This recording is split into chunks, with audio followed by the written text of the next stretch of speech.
नमस्कार छात्राओं, आज का हमारा विषय है मृगनयनी। मृगनयनी एक उपन्यास है और यह एक ऐतिहासिक उपन्यास है। मृगनयनी उपन्यास की चर्चा करने से पूर्व हमें यह जानना अत्यंत आवश्यक है कि इस उपन्यास के उपन्यासकार कौन हैं। तो इस उपन्यास के उपन्यासकार का नाम है श्री वृंदावन लाल वर्मा। श्री वृंदावन लाल वर्मा का जन्म 8 जनवरी 1889 ईस्वी को हुआ था और वह एक प्रसिद्ध उपन्यासकार, एक साहित्यकार और एक कहानीकार थे। उन्होंने जितनी भी रचनाएं की, करीब करीब सभी ऐतिहासिक उपन्यासों पर आधारित थी। और अगर इनकी बात करें तो जितनी भी इन्होंने उपन्यास की रचना की, उस रचना करने से पूर्व इन्होंने उस उपन्यास पर शोध किया, अर्थात शोध करने के बाद ही जितने भी ऐतिहासिक ग्रंथ हैं उनको पढ़ने के बाद ही उस उपन्यास की रचना की। इनके उपन्यास की रचना के कारण ही इन्हें पद्म भूषण से सम्मानित किया गया। मृगनयनी की बात करें तो मृगनयनी की जो रचना है वह 1950 ईस्वी में हुई थी और उनकी जो प्रसिद्ध रचना है झांसी की रानी और मृगनयनी, इन दोनों पर फिल्म भी बनाया गया है। तो चलिए बात करते हैं मृगनयनी के बारे में। तो मृगनयनी उपन्यास की प्रमुख जो नायिका है वह है मृगनयनी। मृगनयनी जैसा कि नाम से स्पष्ट है, मृगनयनी अर्थात जिसकी आंखें मृग के समान हो, सुंदर, सुशील, कोमल। तो मृगनयनी के चरित्र की अगर बात करें तो मृगनयनी का जो गांव के परिवेश की थी, तो उसका जो नाम था वह उसके माता पिता ने उसका नाम निन्नी रखा था। निन्नी एक साधारण सी गांव की सीधी सादी लड़की थी।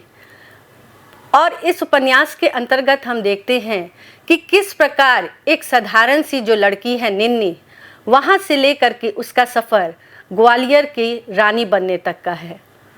तो उपन्यास को जब आप लोग पढ़ेंगे तो देखेंगे कि सर्वप्रथम निन्नी को एक गांव की सीधी सादी भोली भाली लड़की के बारे में दिखाया गया है कि किस प्रकार वह अपने पारिवारिक दायित्व का पालन करते हुए समाज और राष्ट्र के प्रति भी अपने कर्तव्यों का निर्वहन कर रही है। मृगनयनी के माता पिता की मृत्यु बचपन में ही हो गई थी और वह अपने भाई के साथ, छोटे भाई के साथ रहती थी। इसलिए उसे अपने जीविका पालन करने के लिए गांव में जंगली जानवर, सूअर, भैंसों का शिकार करना पड़ता था और उसके बाद उसे अपने खेतों की भी रखवाली करनी पड़ती थी। तो मृगनयनी की अगर हम बात करते हैं तो मृगनयनी जितनी वीर और साहसी थी, उसके साथ साथ उसका हृदय एक छोटे बच्चे की तरह कोमल भी था, जिसमें दया, प्रेम तथा सरलता की भावना थी।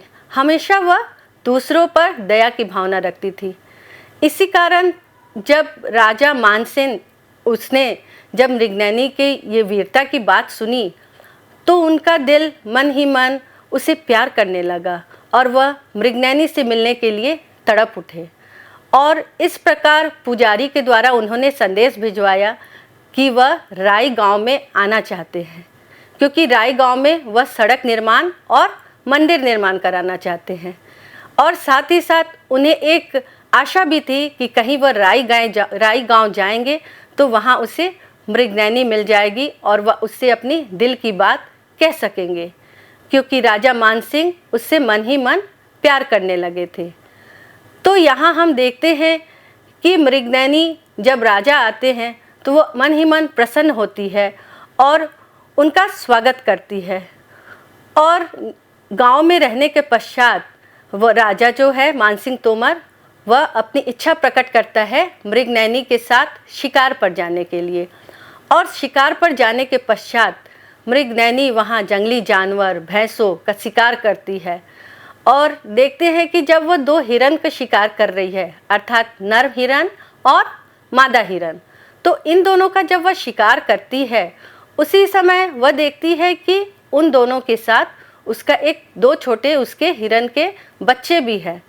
तो वह मचान से कूद कर करके अपनी जान की परवाह किए बगैर वह उन दोनों छोटे जो बालक ये है मृग है उनको रक्षा करती है और उनको अपने गले से लगा करके सुरक्षित स्थान पर पहुंचा देती है।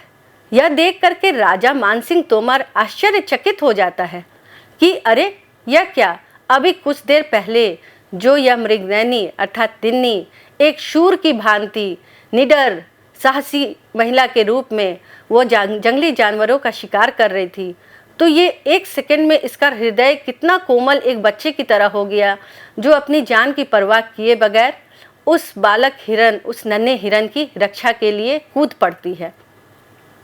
यह देख कर करके मानसिंह तोमर जो है और उसके प्यार में पागल हो जाता है कि नहीं, अब तो मुझे इसी लड़की से, इसी स्त्री से विवाह करना है।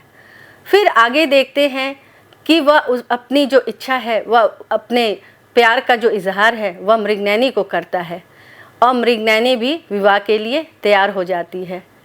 लेकिन चूंकि वह गरीब थी, उसके पास ना अच्छे ढंग के कपड़े थे, ना वस्त्र, ना आभूषण, ना किसी श्रृंगार की कोई सामग्री थी और ना ही वह विवाह के लिए उसके पास इतने पैसे थे कि वह शान शौकत के साथ वह अपना विवाह कर सकते। परंतु वह अपनी जो मन की इच्छा है वो राजा के सामने प्रकट करती है।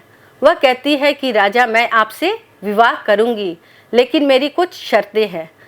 तो राजा चूंकि उससे प्यार करता था और यहाँ हम देखते हैं कि मृगनयनी और मानसिंह तोमर के बीच जो प्रेम संबंध था वह सिर्फ शारीरिक प्रेम ही नहीं था, बल्कि वो एक दूसरे का सम्मान करते थे, उनकी जो भी इच्छा है उनका आदर करते थे। और इस प्रकार मानसिंह तोमर जो है वह मृगनयनी की सारी शर्तों को मानने के लिए तैयार हो गया। मृगनयनी ने कहा कि उसे इस गांव का ही पानी चाहिए।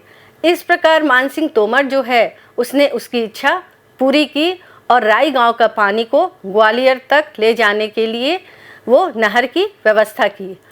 साथ ही हम आगे देखेंगे कि मृगनयनी सिर्फ मानसिंह तोमर को अपने सिर्फ प्रेम रूप जाल में बांध करके नहीं रखना चाहती थी, चूँकि उसे अपनी प्रजा, अपने राष्ट्र, अपने देशवासियों की चिंता थी और सारी वो प्रजा का, चूँकि उस समय जो जो ग्वालियर था उस समय बहलूल लोदी का हमेशा आक्रमण होता था, इसलिए वह राजा को अपने कर्तव्यों के प्रति सजग करना चाहती थी।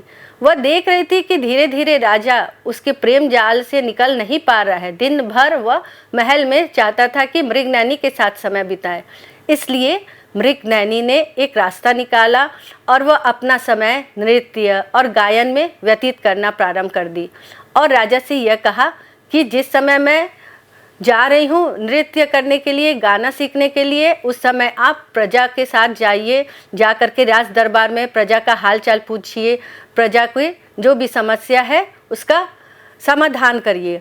और इस प्रकार धीरे धीरे राजा को उनके कर्तव्यों के प्रति जागृत करती रहे। फिर अंत में हम देखते हैं कि मृगनयनी का सबसे जो क्षमाशील जिसको कहा जाता है, क्योंकि उसकी जो सौतन थी सुमन मोहिनी, वह हर समय यही प्रयास करती थी कि किस प्रकार मृगनयनी को वह नीचा दिखाए, उसको मारने का, हर तरह से उसको प्रताड़ित करने का छोड़ती नहीं थी समय। और अंत में हम देखते हैं कि मृगनयनी जो है, जब राज सिंहासन की बात आती है, राजगद्दी की बात आती है कि मानसिंह तोमर के बाद किसे राजगद्दी प्रदान किया जाए, तो मृगनयनी अपने पुत्र को नहीं बल्कि जो उसकी सौतन है सुमन मोहिनी, उसके पुत्र को वह राजगद्दी प्रदान करती है। तो इस प्रकार हम देखते हैं कि मृगनयनी जो है वो सरल, सुंदर, क्षमाशील होने के साथ साथ एक साहसी थी और देश प्रेमी महिला थी। और इस प्रकार इस उपन्यास के माध्यम से आज की अगर नारी की बात करें, आज की नारी सशक्तिकरण की हम बात करते हैं, तो यह देखते हैं कि सिर्फ वह अपने पारिवारिक दायित्व को संभालते हुए नहीं बल्कि अपने देश, अपनी प्रजा, लोगों की भलाई के लिए भी उसने सोचा और राजा को अपने देश और कर्तव्य के प्रति जागरूक किया। धन्यवाद।